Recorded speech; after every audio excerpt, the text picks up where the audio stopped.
Hello, ho! Et c'est parti pour un nouveau numéro de Pêle-mêle. Alors cette fois-ci, on va surtout aborder la fournée hivernale des animés, plus les quelques films, les mangas, les jeux vidéo que j'ai pu faire au cours de cette période. Et alors, petite nouveauté, maintenant je vais faire en sorte, parce que ça ne m'intéresse plus vraiment, quand il y a une œuvre que j'ai vraiment pas aimée, qui m'a juste désintéressé de bout en bout, ou peut-être à mi-parcours, etc., je ne vais plus en parler parce que ça me paraît pas très intéressant, en tout cas dans ce format, peut-être en format court à la limite, vu que j'ai commencé ça avec les shorts sur YouTube, ou tout ce qui est réel, TikTok, etc. Pourquoi pas, mais autrement, non, plus vraiment. Quoi qu'il en soit, on commence avec les animés et Oshinoko, saison 3. Très bon, on a pas mal de twists intéressants. Peut-être un peu trop de twists, hein. Parfois, il y a des événements, des passages où on se dit, bon, vous faites peut-être un peu trop dans le pathos, peut-être un peu trop de facilité scénaristique. C'était pas vraiment nécessaire. Il y a même des scènes parfois où on se dit, bah non, enfin, pourquoi vous faites ça si ça sert à rien? Puis c'est juste histoire de choquer, mais pas plus que ça. Autrement, il y a un choix scénaristique aussi qui est assez particulier, même si on peut le comprendre à un certain degré. Le personnage de Kana Harima, c'est mon préféré de la série, et là c'est encore confirmé, qui va traverser une période très sombre, hein, très compliquée. De manière générale, la saison 3 est plus sombre, plus dark. Clairement, il y a pas mal de péripéties qui surviennent, qui font que tout se complique. Mis à part ça, on en apprend toujours plus sur l'industrie de l'entertainment de manière générale. Là, ça va être surtout le cosplay, la télévision sur Internet, le cinéma également. L'intrigue avance à grand V, donc ça en fait une saison vraiment très intéressante et quasiment incontournable, dans tous les cas. Très bonne surprise. Là, mis à part les quelques twists qui ne servent pas à grand chose, mais autrement, comme d'habitude, très bonne réalisation, la musique, la psyché des personnages. C'est du Oshinoko tout craché, et c'est ce qu'on aime. Vivement la suite. Susu no Frieren, la saison 2, mon coup de cœur de la fournée hivernale, et je pense que ça va être mon coup de cœur de l'année 2026, hein, comme la saison 1 avait été mon coup de cœur lorsqu'elle était sortie de l'année en question, je ne me souviens plus laquelle exactement. Susu no Frieren, c'est juste parfait de bout en bout, hein. Le studio Madhouse, clairement, est inspiré comme jamais, et ça se voit, que ça soit en termes de visuel, en termes de bande originale, en termes de personnages, en termes de respiration. Ça prend le temps de respirer, ça prend le temps de se poser. C'est ça qui est très beau avec Susu no Frieren, outre le focus sur la mélancolie, ce devoir d'honorer la mémoire, les disparus, de savourer l'instant présent. Alors bien sûr, c'est lent, c'est pour ça qu'on ne peut pas recommander à tout le monde, hein, les personnes qui veulent vraiment de l'action, encore de l'action et toujours de l'action, bah forcément ça c'est pas un anime pour vous. Mais autrement, si vous êtes vraiment dans l'aspect philosophique, dans l'aspect profondeur, je dis pas qu'il n'y a pas de scène d'action, il y en a, hein. Et quand il y a un arc d'action, là clairement il y a un arc le plus important de la saison 2, qui est très courte, hein, qui fait 10 épisodes. L'arc en question est incroyable, hein, en termes de Sakuga, on est régalé comme jamais.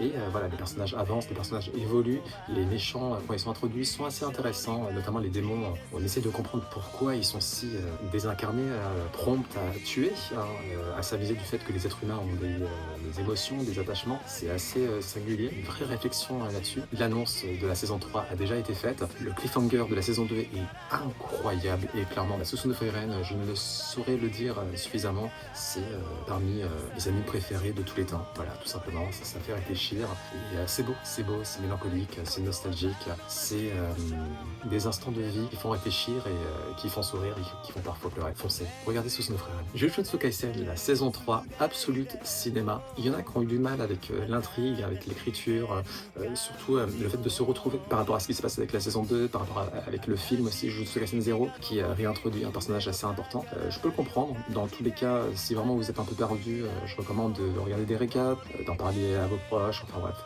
d'aller sur Google, Wikipédia, qu'importe. Même si Wikipédia, faut faire gaffe parce que ça peut spoiler, notamment les wikis. Bref, très bonne saison 3. Alors en termes de mise en scène, c'est vraiment quasiment du jamais vu. Il y a une forte inspiration du côté du médium cinématographique, notamment dans l'adoption du format 21/9, mais pas que.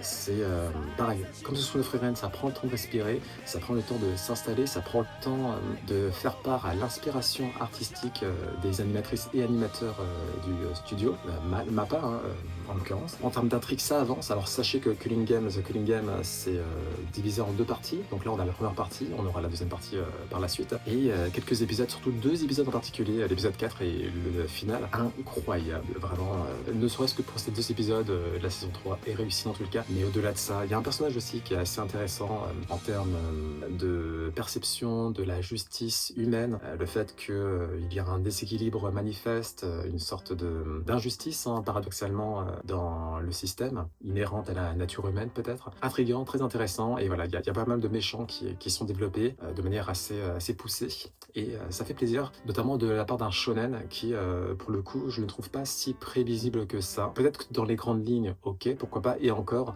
même en termes de dramaturgie, je trouve que ça fait de gros efforts, hein. La saison 2 a été, waouh, j'ai encore du mal à m'en remettre. Donc, bon, bah foncez, Jujutsu Kaisen saison 3, c'est magnifique, ça fait partie des grosses sorties du moment. Voilà, encore une fois, si vous êtes perdu, n'hésitez pas à demander autour de vous. Hell's Paradise, la saison 2, alors c'était toujours aussi sympa, peut-être un peu moins que la saison 1, en tout cas j'étais moins immergé que dans la saison 1. Dans tous les cas, c'est très rythmé, ça va assez vite, la saison 3 sera probablement la dernière. Le concept autour du Tao est toujours aussi intriguant, intéressant. Il me tarde de voir la suite. Pareil pour les personnages, on s'y attache plus ou moins. Il y a une volonté de bien faire, hein, du studio qui se voit, hein, qui se transmet clairement. Il y a quelques scènes Sakuga qui font plaisir à voir. Il y a un personnage en particulier qui est censé faire partie des gentils, mais il a une vraie tendance psychopathe, eu égard à celles et ceux qui considèrent comme criminels, celles et ceux qui les considèrent comme alliés des criminels, qui ne va pas hésiter à massacrer, que ce soit eux ou leur entourage. Donc pour un gentil, c'est particulier, donc psychologie assez intéressante de ce côté-là. C'est ça en termes de mécanique, en termes de combat, c'est plutôt bien fichu. Il y a pas mal de personnages qui ont des focus assez sympas. Alors rien de renversant, hein, que ce soit en termes de mise en scène, d'inspiration, etc. Mais l'écriture reste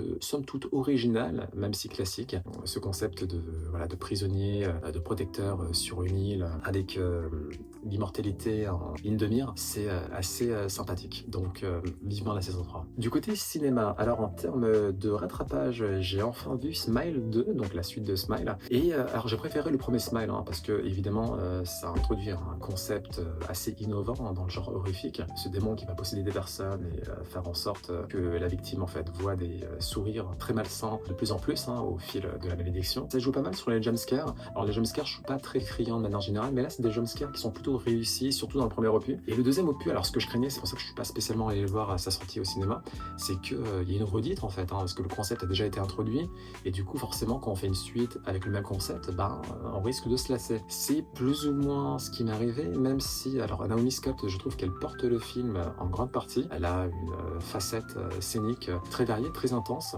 donc j'ai toujours aimé cette actrice. J'aimerais la voir dans d'autres productions, si possible. Au-delà de ça, ça reste classique, et du coup ça reste répétitif. C'est ce que je craignais. Il aurait fallu innover sur plusieurs lignes. Là, c'est surtout le même concept, mais le même concept dans un autre contexte. Pourquoi pas, en soi. De toute façon, il y a plusieurs... Pourtant, les films d'horreur, de manière générale, quand il y a des suites, ça va essentiellement surfer sur le même concept à chaque fois. Et pourquoi pas, hein, ça reste du divertissement. Voilà. Je sais pas si je suivrai, si encore une suite, parce que moi, j'ai tendance à être assez vite lassé des suites de films d'horreur, hein, parce que généralement, ça innove pas des masses.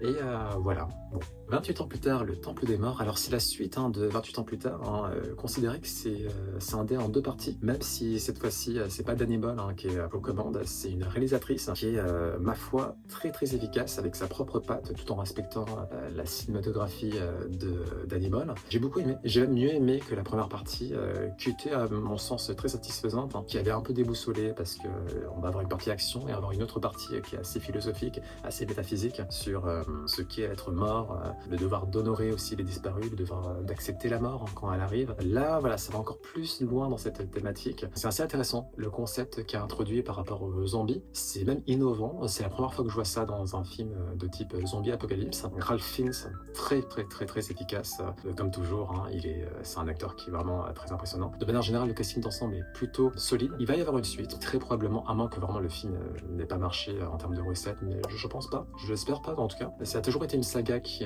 m'intéresse, les 28 jours plus tard, 28 mois plus tard, même si 28 mois plus tard, c'est clairement le vilain petit canard. C'est ce film qui n'innove pas du tout. C'est un film d'horreur classique, et c'est pas ce qu'on attend des 28 ans plus tard. Là, pour le coup, 28 ans plus tard, le Temple des Morts, ça va loin, ça interroge, très intéressant, c'est parfois touchant. Alors c'est très gore par contre, hein. C'est encore une marque de fabrique de la saga, mais même pour un film d'horreur, c'est très gore, donc si vous êtes sensible à ce genre de diffusion d'hémoglobine et autres organes, n'allez pas le voir, parce que pour le coup, c'est très très très graphique. Aucun autre choix de Park Chan-wook, j'ai bien aimé, ça traite notamment du marché du travail et de son caractère impitoyable, le monde capitaliste dans lequel on vit. Donc clairement une sorte de concurrence désincarnée où on serait prêt à tout pour avoir une valeur en fait dans ce monde à travers le travail. C'est d'autant plus vrai en Corée du Sud où prend place le film, mais de manière générale ça allait un peu partout. J'ai bien aimé les questions que ça pose. Alors c'est satirique et il y a un aspect comédie, donc c'est quand même dark, sombre, mais voilà, traité de manière relativement légère, donc on va se retrouver à rire, sourire de temps à autre. C'est un peu le style aussi de Park Chan-wook. J'ai bien aimé. Alors c'est pas ma production préférée de sa part, Old Boy.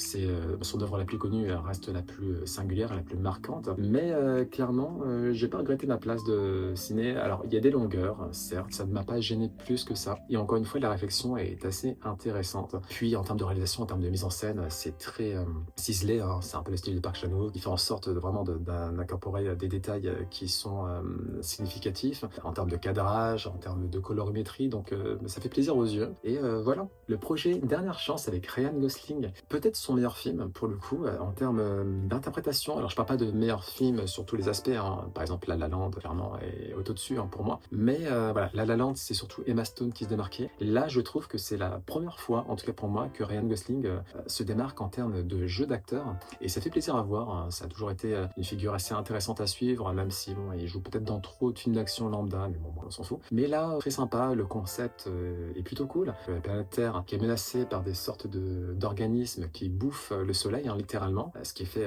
que le soleil perd de plus en plus d'intensité, de chaleur. Et il faut du coup impérativement trouver peut-être une autre planète ou une manière d'éradiquer cet organisme. Du coup, voilà, on se retrouve avec une rencontre du quatrième type notamment, qui est adorable hein, au possible. C'est vraiment l'une des facettes les plus importantes, voire iconiques du film. Ça a beaucoup marqué les esprits. C'est très réussi de ce côté-là. Il y a une belle alchimie, une belle symbiose. Il n'y en a pas que pour Ryan Gosling, il y en a aussi pour ce deuxième luron, hein, très intéressant à découvrir, que ce soit en termes de coutume, en termes de langage, enfin c'est vraiment bien fichu, il y a une vraie synergie entre les deux parties. Voilà, alors je trouve qu'il y avait des petites longueurs, mais rien de grave. Je vous le recommande, vraiment, je pense que vous passerez un beau moment, que ce soit en famille ou seul. Moi je fais que regarder mes films seul, ouais. Allez le voir. Super Mario Galaxy, le film, c'était très sympa, comme le premier. Alors malheureusement, pour diront certains, il n'y a rien de fou en termes d'écriture, hein. Après vous me direz, voilà, les jeux vidéo Mario, il n'y a rien de fou aussi au niveau de l'histoire, même si le médium cinéma, de manière générale, quand même, on s'attend à avoir une histoire un peu plus solide, avoir des risques scénaristiques et ce serait pas plus mal.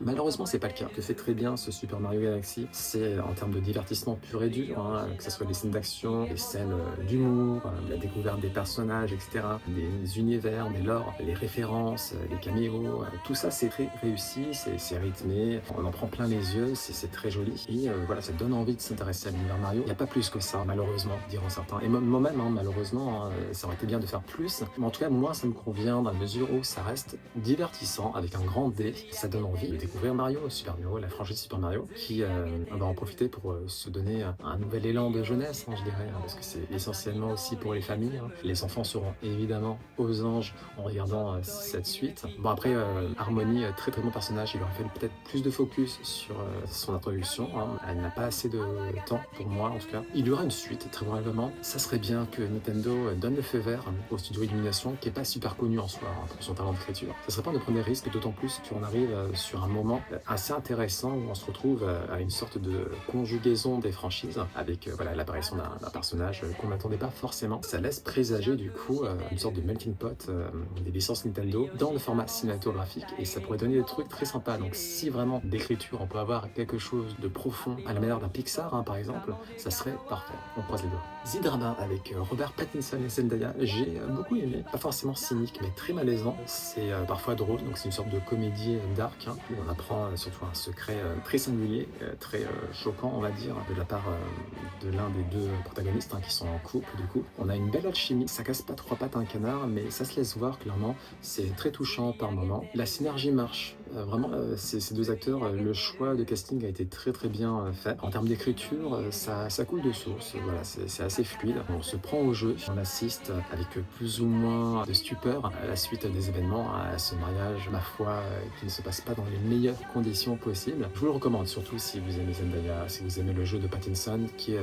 l'une des, grandes, lumières, hein, en termes d'acteurs masculins, du moment. Allez le voir, donnez-lui sa chance, c'est vraiment sympathique. Au niveau des séries, alors en termes de redécouverte, j'ai revu The Wire, magnifique, hein, l'une des meilleures séries de tous les temps. À l'époque, quand je l'avais découverte, je pense que j'étais peut-être trop jeune. Il y avait pas mal d'aspects que j'avais pas forcément compris. En plus, j'avais regardé en VO sans sous-titres. Enfin bref, c'est pas du tout à faire. Il y a un dialecte assez particulier à comprendre. Dites-vous que la série est tellement réussie en termes d'impact social qu'elle est étudiée dans certaines universités. Donc on est surtout sur l'état du Maryland, hein, que ce soit le marché des stupéfiants, que ce soit la scène politique, que ce soit l'éducation, les foyers pauvres, la lutte contre la délinquance, la corruption aussi au sein de la police, la violence policière, énormément d'aspects qui sont abordés et de manière vraiment très très sensée, très réaliste, hein. Il me semble qu'il y a même des personnes qui faisaient partie de la ville en question qui ont été castées, hein. C'est vous dire à quel point c'est allé loin. C'est juste un chef-d'œuvre. Voilà, c'est un chef-d'œuvre en matière d'écriture, en matière de casting, d'ensemble. Les saisons, alors il y en a qui sont très déstabilisantes, surtout la saison 2 où on part vraiment sur un autre domaine, hein, carrément. Surtout, encore une fois, en termes de phénomène social, d'observation sociale sur une ville en particulier, et voilà, l'impact que peuvent avoir des politiques au fil des années. Ça a été rarement reproduit par la suite. Allez voir The Wire, surtout si vous vous intéressez de manière générale à la sociologie, à la politique, aux inégalités aussi, hein, à la violence, à la délinquance, etc. C'est vraiment impeccable, rien à dire. Toujours dans les redécouvertes, Six pieds sous terre. Alors là, pareil, hein, l'une des meilleures séries que j'ai jamais vues, même si je la recommanderais pas à tout le monde parce que ça aborde la mort de manière permanente, hein. On est sur une famille qui fait dans le funéraire, hein, donc, du coup, qui va embaumer les corps, hein, qui va organiser les enterrements, etc. C'est très lourd, hein, en termes de sujet. C'est parfois très graphique aussi. Donc, du coup, clairement, si vous êtes sensible à ce genre de sujet, je ne vous la recommande pas. Autrement, foncez parce que ça aborde forcément la mort, hein, et tout ce que ça implique, la tristesse, le deuil, mais aussi la nécessité de vivre l'instant présent, de profiter de ce qui nous est offert sur le moment, de prendre des risques parfois par rapport à des choix de vie. Le casting d'ensemble est parfait, vraiment magnifique, il y a une très belle symbiose. Tous les épisodes sont importants, tous les épisodes sont intéressants, il y a des beaux moments de vie. On va parfois rire, on va parfois pleurer. La fin, la conclusion est une des meilleures conclusions de toutes les séries ever, peut-être même la meilleure fin en ce qui me concerne, très touchante, très émouvante. Foncez. Peacemaker, les saisons 1 et saison 2. La saison 1, vraiment, j'ai pas trop accroché de manière générale. Donc on parle d'un anti-héros, hein, qui a été introduit dans le Suicide Squad de James Gunn, interprété par John Cena. Et c'est assez drôle, ça se prend pas trop au sérieux. La saison 1, vraiment, en termes d'ennemis, etc., j'étais pas du tout dedans. La saison 2, c'est un peu plus intéressant. Il y a des liens qui sont faits avec le film Superman, notamment, de James Gunn aussi. Voilà, j'ai trouvé que les enjeux étaient plus sympas, étaient plus importants. En tout cas, j'étais plus davantage immergé dans l'action. Mais au-delà de ça, voilà, c'est rien de foufou. Vous pouvez passer à côté, surtout que si vous n'êtes pas dans le DCU. Mais si vous aimez les films de si vous aimez l'univers des super-héros, que ce soit DC Comics, Marvel, ça peut être sympa, ça se regarde assez rapidement, donc pourquoi pas, mais vraiment rien de fou, j'insiste là-dessus. Par contre, l'opening de la saison 1, incroyable, impeccable. Au niveau des mangas, le tome 33 de One Punch Man, alors très sympa comme d'habitude, hein, le talent au dessin de Yusuke Murata fait des folies, pareil pour One à l'écriture. Là on est sur un moment très important de l'arc de l'association des monstres, hein, avec la rencontre de Garou et Saitama et l'affrontement qui s'ensuit, magnifique. On a des planches de folie furieuse, c'est vraiment le climax, et le climax avec un grand C. One Punch Man, ce qui est assez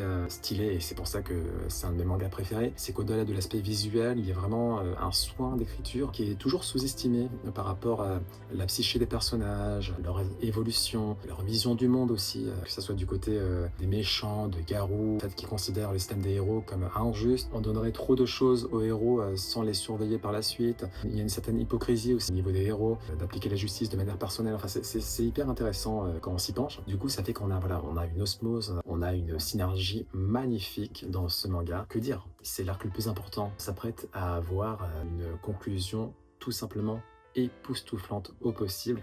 Vivement le tome 34. Boruto To Blood Vortex, le tome 4. Alors c'est une sorte de tome de transition, on va notamment en apprendre davantage sur les Shinju, ces entités qui découlent de Jubi, monstre à 10 queues, qui était introduit dans Naruto. C'est assez intéressant encore une fois. On apprend aussi plus sur les singularités que constitue Boruto d'un côté et Kashin Koji de l'autre, qui est capable de voir les différents futurs. Ça introduit une certaine complexité en termes d'enjeux notamment, parce que oui, il peut voir les futurs, il peut tenter de les modifier, mais si on vous dit que le futur va être ainsi, forcément ça peut modifier ce même futur, donc c'est assez subtil. Alors pour Boruto To Blood Vortex, encore une fois, je trouve qu'il y a un avant et un après, même si j'avais bien aimé la première partie, la deuxième partie est plus solide en termes d'écriture. Les méchants sont vraiment intéressants, notamment le leader des entités Shinju, Jura je crois. Il s'intéresse à la culture des humains, à l'empathie, enfin c'est très intéressant. Donc encore une fois un tome de transition, mais ça va très vite, c'est très fluide, parfait. Hajime no Ippo, le tome 142, donc on est en plein combat entre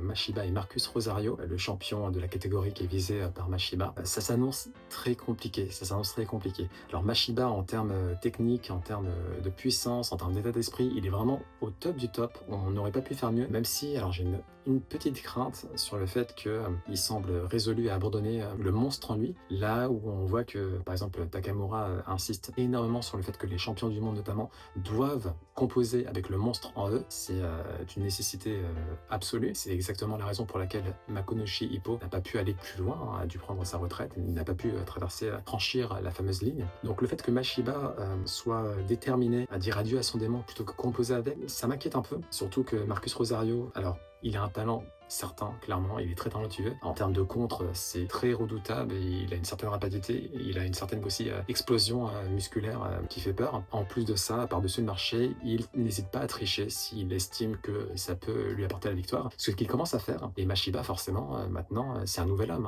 une nouvelle évolution. Il ne va plus tricher. Et voilà, c'est comme ça. Ça fait peur. Parce qu'on a un champion du monde qui n'est pas arrivé là par hasard et en plus de ça, qui triche par-dessus le marché. Donc j'espère que Mashiba va le surpasser sur tous les plans, va ramener la ceinture avec lui. On croise les doigts. Allez Mashiba, tu peux le faire. One Piece, le tome 112, donc on continue à découvrir Elbaf, son école notamment, la bibliothèque du hibou. C'est très beau, on voit qu'il y a un shift qui a été fait dans la mentalité des géants d'Elbaf. Là où avant on avait une génération de guerriers, là on commence à avoir une génération qui est plutôt portée sur l'empathie, sur des valeurs d'entraide. Donc c'est assez intéressant. Apparemment Harald, l'ancien roi, en est en partie responsable. Donc hâte de voir pourquoi il a pris ce virage-là, mais c'est un très très bon virage. Du coup on se retrouve avec des enfants géants qui ne supportent pas la violence pour la plupart d'entre eux. C'est assez touchant, c'est assez émouvant. Autrement, voilà, au niveau du lore, encore une fois, on apprend pas mal. Il y a une fresque historique qui a l'air assez inouïe, que découvre Franky notamment, qui scinde en fait plusieurs périodes historiques, plusieurs affrontements, a priori entre le porteur de Nika, peut-être Imu, on sait pas trop. Il y a probablement le siècle disparu aussi qui est dans cette fresque-là. C'est assez fou, on a envie d'en savoir plus. On commence à voir aussi l'apparition de nouveaux adversaires, de nouveaux ennemis, les fameux God Knights, qui servent le gouvernement mondial, et Imu, disposés à prendre toutes les ignominies possibles pour parvenir à leur fin. En l'occurrence, on se servant des enfants pour faire du chantage en fait. Alors je sais pas ce que veut Imu avec le peuple des gens, mais j'imagine qu'elle veut les avoir sous sa poche. À voir ce qui se passera. J'espère qu'ils vont se prendre une branlée, parce qu'ils sont pas l'air très sympathiques, les God Knights. On a le frère aussi, le frère jumeau de Shanks le Roux, qui a fait son apparition, qui a pas l'air très sympa lui aussi, Figarland Shamrock. Il me tarde d'en savoir plus, même s'il me semble qu'il est déjà parti, donc bon, on verra bien. Ça fait plaisir de voir les géants à l'œuvre. Il me tarde de voir la suite, d'autant plus qu'il est introduit un personnage très important qui faisait partie de l'équipage de Gold Roger, son bras gauche, Gaban, le fameux Gaban, qui pourrait peut-être apprendre certaines subtilités du haki des rois, les savoir à Luffy et Zoro, ou du haki tout court même. Il me tarde de voir la suite. Au niveau des jeux vidéo, A Link to the Past, que j'ai, alors on va dire découvert, même si j'avais fait sur Game Boy Advance, mais c'était il y a tellement longtemps que j'avais totalement oublié. Très dur, je m'attendais pas à ce que ce soit aussi dur, alors peut-être parce que j'ai pas l'habitude aussi des jeux 2D. Vraiment, il y a des moments où j'ai assez galéré, que ce soit au niveau des énigmes, même au niveau des boss, ça demande des réflexes que je n'ai pas forcément. Je suis plus habitué au Zelda 3D et aux jeux 3D de manière générale. Hyper sympa. Ça m'a même donné presque envie de faire ce qu'on appelle des randos, du randomizer, quelque chose de genre là. Tout est généré aléatoirement au niveau de l'exploration du jeu. tel objet dans un endroit qui est différent par rapport au jeu original, la game n'est jamais la même en fait, la session n'est jamais la même. Bon, dans tous les cas, pour l'instant, je me contente du classique, c'était très stylé, le combat final, j'ai mis tellement longtemps à le boucler, c'était à la fois insupportable, mais bon, quand on y arrive, quand même, on est très très content. Ça m'a donné envie surtout de faire d'autres Zelda 2D, donc comme quoi, Link to the Past, c'est pas pour rien qu'il est considéré comme l'un des meilleurs Zelda, si ce n'est le meilleur Zelda 2D de la saga. J'étais content quand je faisais ce jeu. Voilà. Persona 3 Reload, impeccable, un des meilleurs jeux que j'ai fait. Alors là, franchement, la saga des Persona, je comprends mieux pourquoi elle est aussi iconique. En termes d'écriture, c'est très très bien amené. Il y a énormément de sujets parfois difficiles qui sont abordés. Là, le Persona 3 Reload, probablement le plus sombre, clairement. Ça va aborder le suicide notamment, qui est un sujet très délicat. Au niveau des mécaniques de combat, c'est très addictif. C'est toujours aussi scénique, donc c'est mis en scène de manière stylisée. C'est addictif de manière générale. L'aspect grinding au niveau des donjons est assez répétitif. Ça m'a pas plus gêné que ça dans l'OP principal. Par contre, le DLC, je le recommande pas parce que pour le coup, le grind, il est vraiment hyper présent. Ça fait partie quasiment de l'intégralité du DLC et les donjons se ressemblent. Il y a un aspect challenge qui est là, mais bon, pour le prix, je crois que c'est quasiment 30 €, ça vaut pas le coup. Par contre, le jeu principal, foncez, que ce soit au niveau du casting principal, la bande originale est juste folle. Rap, R&B, un peu de techno, une pointée de jazz. Les bandes originales du personnage, j'ai l'impression que c'est vraiment du banger absolu à chaque fois. La fin m'a tabassé. Voilà, la conclusion m'a tabassé de bout en bout. Je crois que c'est le premier jeu où j'ai vraiment pleuré. Ocarina of Time, j'avais pleuré aussi à la fin, mais j'étais petit, ça m'a tabassé. Il y a pas mal de moments qui sont vraiment prenants, qui sont très touchants. Persona 3 Reload, je m'attendais pas à ce que ça soit aussi fort en fait, aussi intense en termes de puissance émotionnelle, mais ça l'est. Il faut que je fasse Persona 4, je vais attendre le remake, je pense. Et évidemment, il y a aussi l'aspect social, je suis sorti avec pas mal de demoiselles, et je me suis pas fait griller. Donc c'est cool. Majora's Mask, alors ce Zelda, il est pas décrié, mais c'est l'un des Zelda qui fait le plus sensation parce qu'il a une ambiance très macabre et il a une ambiance assez glauque, assez pesante. En plus, il a un système, le système des 3 jours, qui fait que vous allez souvent être pressé par le temps parce qu'au bout des 3 jours, donc il y a une lune qui s'écrase en fait sur ce monde qui s'appelle Termina. Certaines personnes n'ont pas pu faire ce jeu parce que c'était trop pesant. Voilà, trop pesant tout simplement. Même au niveau des éléments, au niveau des histoires, au niveau visuel, c'est glauque. C'est glauque. Je vais pas dire le contraire. C'est très glauque. Si vous n'avez pas de problème ou si vous aimez ce genre aussi d'univers, de lore, Majora's Mask, c'est un banger, c'est un must-play. J'ai pris beaucoup de plaisir à faire ce jeu. Alors, il n'y a que 4 donjons, certes, mais les donjons sont particulièrement retorses. C'est peut-être même les donjons les plus difficiles d'un Zelda 3D qu'il m'a été donné de faire. Le 4e, vraiment, m'a fait péter un câble. Pareil, au niveau des boss, c'est plutôt difficile.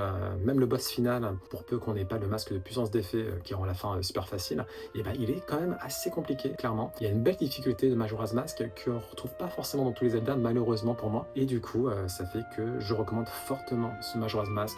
Les musiques magnifiques. Alors les quêtes annexes, c'est peut-être la meilleure quête annexe en pareil de tous les Zelda, notamment au niveau des récompenses. Les masques sont très intéressants pour la plupart d'entre eux. Il y a une quête annexe en particulier qui est magnifique, avec Kafei notamment, le masque des amoureux, je crois. Pareil, la mécanique des masques, incarner un Goron, incarner une peste Mojo, incarner un Zora, c'est grave stylé en termes d'exploration pure et dure. J'espère qu'ils feront ça dans un autre Zelda d'ailleurs, parce que c'est super prenant, je trouve. Voilà, c'est frais, ça se démarque. C'est un Zelda qui se démarque particulièrement du reste, et c'est pour ça que je le recommande fortement. Dragon Quest 11, c'était ma première découverte du jeu, et quelle découverte! Je comprends pourquoi cette saga est aussi iconique en termes d'immersion, c'était juste fou furieux.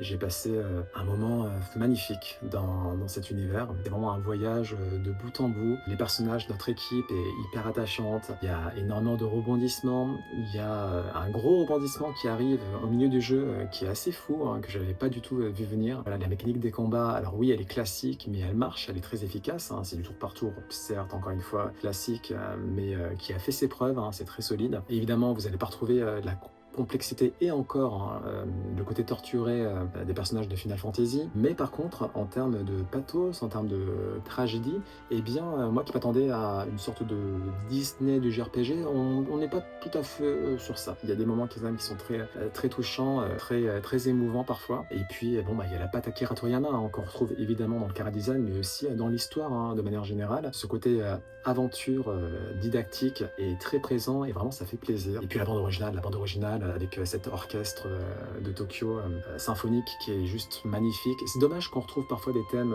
similaires dans telle ou telle ville, mais bon, c'est pas grave. Dans tous les cas, j'ai passé un moment magnifique, c'était juste fou. Évidemment, je vais faire les autres Dragon Quest du coup. Moi qui mets l'emphase sur l'immersion dans les jeux vidéo, alors là j'ai été servi, plus que servi. Resident Evil 7, wow, wow, wow. Le Resident Evil le plus effrayant, le plus terrifiant qu'il m'ait été donné de faire. J'avais été prévenu quand même, mais purée, j'ai fait le remake de Resident Evil, j'ai fait Resident Evil 4, j'ai également fait 8 et 9. Clairement, c'est le plus terrifiant et de loin. L'ambiance, le lieu où on est dans la Louisiane, un aspect glauque, il y a un aspect très cracra en fait, hein, qui se dégage de ces Resident Evil. Ça fait très fait divers aussi, hein, au niveau des ennemis, la famille Baker notamment. Il n'y a pas une sorte de déconnexion avec des zombies, avec des monstres. Là, c'est souvent des personnes humaines mais monstrueuses. Il y a une ambiance, la colline à des yeux, massacre à la tronçonneuse, et surtout, encore une fois, une tension qui est présente tout le temps. Moi, les Resident Evil que j'ai fait, souvent, il y avait des moments de tension, des moments de panique, des moments de frayeur. Puis après, ça retombait, c'était plus action, plus spectaculaire. Là, c'est tout le temps terrifiant, c'est waouh. Du coup, oui, bien sûr, je le recommande, mais pas à tout le monde, hein, parce que ça fait peur, mais ça fait peur de manière permanente. Pour moi, c'est une réussite, j'aime avoir peur, mais voilà, c'était une sacrée aventure et ça fait partie de mes Resident Evil préférés, notamment le personnage d'Ethan Winters, qui est magnifique, qu'on apprend encore plus à découvrir dans Resident Evil 8. Resident Evil 8, en termes de grand spectacle, on est servi. Le personnage d'Ethan Winters, c'est vraiment un de mes personnages préférés. Hyper attachant. En plus, il a ce côté civil, hein, ce côté inexpérimenté, parce qu'à la base, ce n'est pas du tout un policier d'élite, hein, comme peut l'être Chris Redfield. Là, c'est vraiment un civil qui est balancé dans l'horreur, en fait, et qui va tout faire, en fait, pour protéger, pour sauver sa famille. Waouh, c'est effrayant, hein. Il y a une tension aussi qui est assez stylée. Alors, bien sûr, ça fait peur. Il y a des passages qui sont fous, hein. Le passage dans le village avec les lycans, il est incroyable. C'est du grand spectacle. Ça fait très cinématographique, hein, bien plus que Resident Evil 7 pour le coup. Et j'ai adoré de bout en bout. La découverte du village aussi, le décantement, les créatures, hein, le bestiaire, magnifique aussi. Alors, il est vraiment terrifiant, bien sûr. Que de moments éprouvants, que de moments fous. Belle difficulté aussi, le boss de fin m'a rendu fou, clairement. C'est du cinéma d'horreur appliqué aux jeux vidéo. Il y a un bel équilibre, hein, qui a été fait depuis Resident Evil 4 entre action et horreur. Même si pour le coup, Resident Evil 7, hein, j'y reviens rapidement, lui pour le coup, c'est que du horreur, c'est pure horreur. Mais là, du coup, voilà, on retrouve l'équilibre de RE4, action, horreur, qui est lui aussi très très très bien adapté. Ethan Winters, tu déchires. Resident Evil Requiem, le dernier né de la saga Resident Evil, c'était juste magnifique. On a l'impression de jouer à un film d'horreur. J'ai beaucoup aimé le fait qu'on ait des phases d'horreur pure, on va dire, avec Grace notamment, qui est pareil, un peu comme Ethan Winters, un contexte qui la dépasse totalement en fait. Hein. Du coup, on a plus peur pour elle, hein, parce qu'elle est moins expérimentée forcément. Des passages beaucoup plus action, beaucoup plus spectaculaires avec Leon Scott Kennedy. Du coup, là, on va avoir bien moins peur, hein, même si on restera sur nos gardes. Ça va plutôt être de la castagne, très très bien faite, hein, très bien mise en scène. J'ai beaucoup aimé l'histoire, j'ai beaucoup aimé le rapprochement qui se fait petit à petit entre Grace et Léon. Il y a aussi des nouveaux personnages qui sont introduits, qui sont hyper touchants. On se prend vraiment à l'écriture, on se prend à l'histoire. Il y a un réel soin qui a été appliqué, qui a été fait là-dessus. Pareil pour le personnage de Léon Kennedy ou de Grace, il y a une belle évolution. Il y a aussi un traumatisme forcément du côté de Léon, qui a connu des événements horribles, hein, dans RE2 notamment, RE4 aussi. C'est passé trop vite, tout simplement. La première partie est vraiment folle. Je parle notamment de l'hôtel, où on découvre toutes sortes de zombies qui sont très déstabilisants dans la mesure où ils gardent quand même des souvenirs humains. C'est assez terrifiant, je trouve, qu'on les voit être à moitié humains, entre guillemets, ou avoir des sortes de mimiques humaines. Après, ouais, il y a des monstres aussi qui sont très iconiques, hein, du côté de Grace. Vivement les DLC, hein, il me tarde de voir les DLC. C'est une saga qui peut être nanardesque, mais dans le bon sens du terme. C'est-à-dire qui va peut-être jouer sur des éléments, des twists un peu too much, tout en appliquant une certaine richesse de texte qui fait que on se prend au jeu, d'autant plus que les personnages sont encore une fois très attachants et la mise en scène, le caractère horrifique, action est magnifique, un cocktail impeccable. Et c'est la fin de ce pêle-mêle qui a duré un peu plus longtemps que prévu, mais c'est vrai qu'on avait pas mal de choses à couvrir, donc je vous dis à la prochaine, prenez soin de vous, bisous, ciao.